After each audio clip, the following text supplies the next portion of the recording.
The cost of living has been increasing in Singapore with inflation at 5.4%. Things are not only getting more expensive, but the power of your dollar is also decreasing at a rapid rate.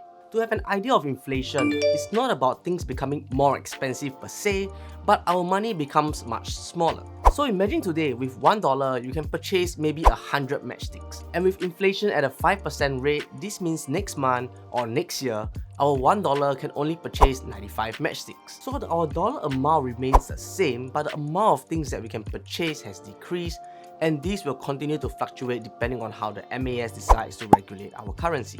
And it's because of inflation, and that's why young adults like me and you will need to start planning for our future. And if you think that financial planning is too tedious and can be put off to a later date, you are not alone. So many young adults have started their financial planning or are in the midst of it because when adulting takes over, we get caught up with what we have to do every single day or every now and then we just put our long-term goals aside. And on top of that, many of us have the misconception that we need to strike the lottery or to earn our first pot of gold before we start planning our finances, which is pretty far from the truth. So the best time to start planning is actually right now when you are young, because we've got time, which is our advantage right now. But do not take my word for it, but having time on your side can really make a huge difference. So here are some ways that you can consider which can help you with budgeting well in Singapore. So the first thing you want to do is to set goals and to create a plan for them. So this might sound really easy right now because it's as easy as writing on a piece of paper and making sure to check in once in a while to make sure that you're on track. But the hardest part is to know what your goals are,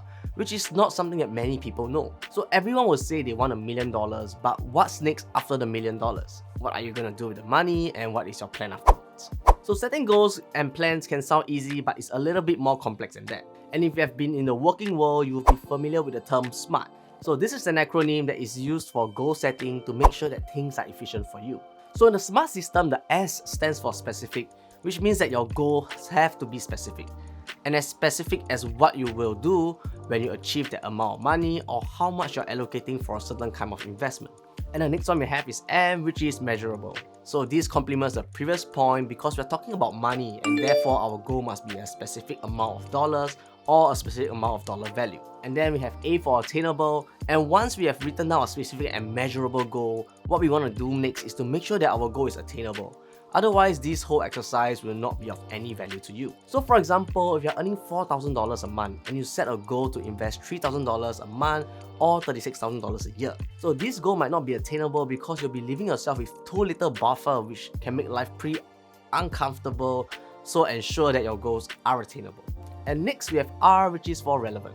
So when you're doing your goal planning, make sure that your goals are relevant to you or your current lifestyle. And if you have no interest in owning a car, having a goal of saving up to purchase a Lamborghini will not be helpful because cars are not what motivates you. Instead, if you're interested in traveling, having a goal to visit Vegas, the Grand Canyon, might be something that will help you much more. And lastly, we have T, which stands for time bound. So this is as simple as putting a deadline to it and making yourself responsible for the outcome. But always ensure that your goal is attainable so that you do not wear yourself out in the process. And once you've gotten all of those down, the next thing to do here is to place this goal, which is written on a paper or a board, somewhere where you either see it every single day or not miss it, which acts as a reminder for you. Otherwise, setting a calendar event to do monthly checks on your financial health can be something good to keep you in track as well. So the second way to having good budgets is to start saving as soon as possible. And you want to do this ASAP because of the rule of 72. So the rule of 72 is a formula that is used to determine how many years it will take you to double your money based on interest. So for example, if your savings are placed in a fixed deposit account which gives you a 2% interest, so by taking 72 divided by 2, this will give you 36, which means that it will require you 36 years for you to double your money. And to save more money, one can easily open another bank account where your savings will be automatically deposited once your salary comes through. So this way it prevents yourself from overspending, which can be a rabbit hole that you do not want to fall into. He went down a rabbit hole. And to state the obvious, the more money you save, the more interest you receive, and the faster you're gonna be able to get passive income going, which is definitely gonna be very helpful in the long run. So the next thing you wanna do is to have a budgeting plan set up. So if you were to Google budgeting plans, there are many different plans from many different blogs or many different videos. But the most common one here is the 50, 30, 20. So basically a budgeting plan is set up so you segment your income when you receive them.